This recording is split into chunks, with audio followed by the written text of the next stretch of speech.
મિત્રો સ્વાગત છે તમારું નવા વિડીયોમાં। તમે જેવો ડેમો સ્ટેટસ જોયું એવું સ્ટેટસ બનાવવા માટે તમે મારી યુટ્યુબ ચેનલમાં નવા તો ચેનલને સબસ્ક્રાઈબ કરી લો અને બેલ આઇકન પર પ્રેસ કરી લો।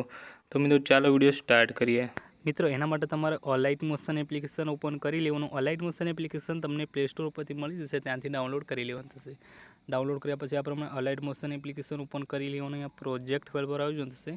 એમાં બીટમાર્ક પ્રોજેક્ટ, શેક ઇફેક્ટ અને પીએનજી મિત્રો આ ત્રણેય લેયર તમારે અહીંયા વેરીફાઈ કરી લેવાનું થશે। મિત્રો ત્રણેયની લિંક હું તમને ડિસ્ક્રિપ્શન બોક્સમાં આપી દઈશ, તમારે ત્યાંથી વેરીફાઈ કરી લેવાનું થશે। વેરીફાઈ કર્યા પછી શું કરશો મિત્રો, વેરીફાઈ કરતાં તમને પ્રોબ્લેમ આવે તો એના પર એક સ્પેશિયલ વિડીયો બનાવ્યો છે મિત્રો, વિડીયો જોઈ તમે વેરીફાઈ કરી શકો છો। એ વિડીયોની લિંક તમને ડિસ્ક્રિપ્શન બોક્સમાં મળી જશે, વિડીયો જોઈ લેવાનું થશે। હવે શું કરશો, આપણે બીટ બાર પર ઓપન કરી લઈશું મિત્રો। જે લાલ લીખાશે બીટ સેટિંગ કરેલા છે મિત્રો, અહીંયા તમારે કશું કરવાની જરૂર નથી। તમારે અહીંયા જો મિત્રો બીજો ફોટો એડ કરવાનો ત્યાં પ્લસ વાળા આઇકન પર ક્લિક કરી લેવાનું થશે। અહીંયા મીડિયા પર ક્લિક કરવાનું થશે। અહીંથી ઓલ સિલેક્ટ કરશો એટલે તમારે જે પણ ફાઇલમાં ફોટો ફાઇલ સિલેક્ટ કરી લેવાની આ પ્રમાણે। તો ફાઇલ ખુલી જશે। તમારે જે પણ ફોટા પર સ્ટેટસ બનાવવું હોય એ ફોટા પર ક્લિક કરી લેવાનું આ પ્રમાણે। મિત્રો તમે જોઈ શકો છો ફોટો ફૂલ સાઇઝમાં નથી ને, ફૂલ સાઇઝમાં કરવા માટે ખૂણામાંથી ડોટ પર ક્લિક કરી લેશું। 5મા નંબર પર ફિલ કોમ્પ્રોમિશન એરિયાના ઓપ્શન પર ક્લિક કરશો એટલે આ પ્રમાણે આપણો ફોટો ફૂલ સાઇઝમાં થઈ જશે। આગળ જઈશું મિત્રો, ફોટો આપણો અધૂરો છે અહીંયા સુધી છે, અને એન્ડ સુધી લઈ જઈને આપણે વિડીયોની એન્ડમાં જતા રહીશું।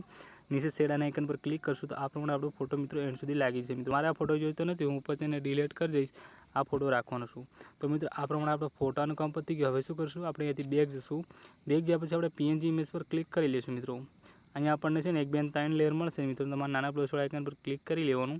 પહેલા નંબર પર સિલેક્ટ ઓલ લેયર કરી લેશું, પાછા નાના પ્લસ વાળા આઇકન પર ક્લિક કરશું અને તમે જોઈ શકો છો ત્રીજા નંબર પર કોપી 3 લેયર કરી લેશું। આટલું કરશું એટલે ત્રણેય લેયર આપણી કોપી થઈ જશે। એટલે આપણે અહીંથી બેક જવાનું થશે, આ પ્રમાણે પાછું બીટમાર્ક પ્રોજેક્ટ ખોલી લેવાનું। નાના પ્લસ વાળા આઇકન પર ક્લિક કરી આના છે ને તમારે ચોથા નંબર પર પેસ્ટ 3 લેયર કરી લેવાનું। મિત્રો આ પ્રમાણે છે લેયર આપણી એન્ડ સુધી લાગી છે, તમારે અહીંયા કશું કરવાની જરૂર નથી મિત્રો। તો આ ત્રણેય લેયરનું કામ પતી ગયું છે। હવે શું કરશું, આપણે આમાં ઇફેક્ટ લગાવીશું મિત્રો। ઇફેક્ટ માટે આપણે અહીંયાથી બેક જશું અને અહીંયાથી તમારે શેક ઇફેક્ટ બાય સુનિલ એડિટિંગ પર ક્લિક કરી લેવાનું થશે। અહીંયા તમારે નાના પ્લસ વાળા આઇકન પર ક્લિક કરવાનું થશે। પહેલા નંબર પર સિલેક્ટ ઓલ લેયર કરી લઈશું, પાછા નાના પ્લસ વાળા આઇકન પર ક્લિક કરશું, ત્રીજા નંબર પર કોપી 3 લેયર કરી લઈશું। આટલું કરશો એટલે 3 લેયર આપણી કોપી થઈ જશે મિત્રો। એટલે આપણે અહીંથી બેક જવાનું થશે અને બીટમાર્ક પ્રોજેક્ટ ખોલી લેવાનું થશે મિત્રો। અહીંયા છે ને તમારે ઇફેક્ટ ક્યાંથી પેસ્ટ કરવાનું થશે મિત્રો, તમે જોઈ શકો છો તમારે અહીંયા 0 0 સેકન્ડ પર ફર્સ્ટમાં જ રહેવાનું થશે।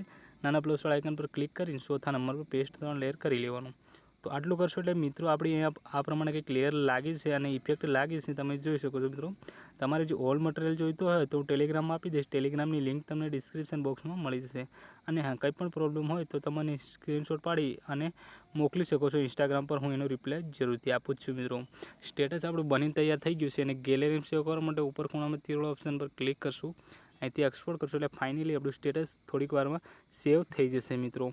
આજના વિડીયોમાં આટલું છે, મળીશું નેક્સ્ટ વિડીયોમાં। જય હિન્દ, જય ભારત।